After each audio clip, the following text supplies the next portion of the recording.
Good fire. Good fire. Keep burning. Almost there. Just a little more. Oh, wait.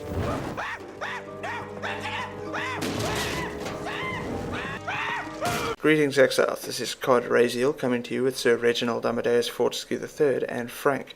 And today we're just going to give you another quick update on my Breach League RighteouSplosion Berserker and a few changes that I've made.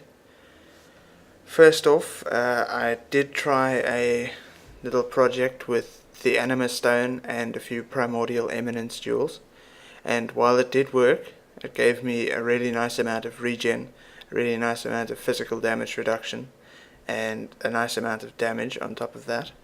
I determined that it wasn't really worth the currency investment more than anything else, and it was also a little irritating to keep all those different golems up for boss fights and whatnot. So I've kind of scrapped that idea and used the Anima Stone for my summoner as it was originally intended to be used. Another interesting change that I've made is I've swapped out my Vol's Vision helm for a Formless Inferno. Now this gives you an increase in armor based on uncapped fire resistance, which as you might know with Righteous Fire can get pretty high. So this helm gives us a decent amount more armor, and our current total is sitting at 22,900. This is with determination, and that is fantastic. Another interesting amulet that someone pointed out to me was the Zoph's Heart.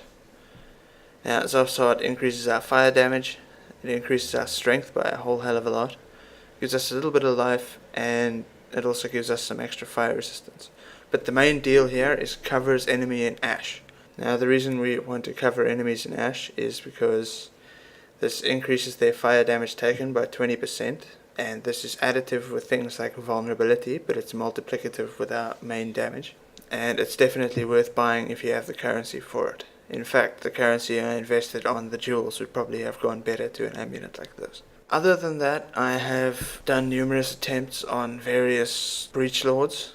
Unfortunately, Ul Natal, although I'm pretty sure the fight itself would be a piece of cake, getting to the fight is quite difficult with Righteous Fire. Myself and some other people I've spoken to who've played Righteous Fire have had some trouble with it. The elemental ones, they can all be cleared, which is why I have a Topaz Flask and a Sapphire's Frame in my inventory. Because if you're doing Esh, you equip the Topaz Flask and the Sapphire's Frame, and you can tank his lightning damage for a little bit longer.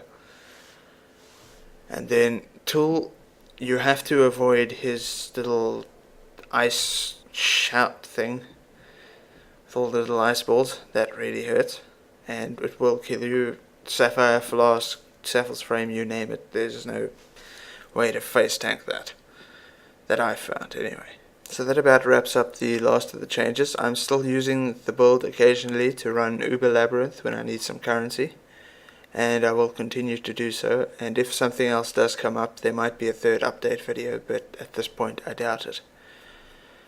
I apologize for the quality of the video. I have been fairly busy with real life and whatnot, and I hope that this little update at least gives you a little more information on your RighteouSplosion Berserker that you might be doing in Breach League as well. So from myself, Sir Reginald Amadeus Fortescue III and Frank, we say good luck, stay juicy, and enjoy Breach League.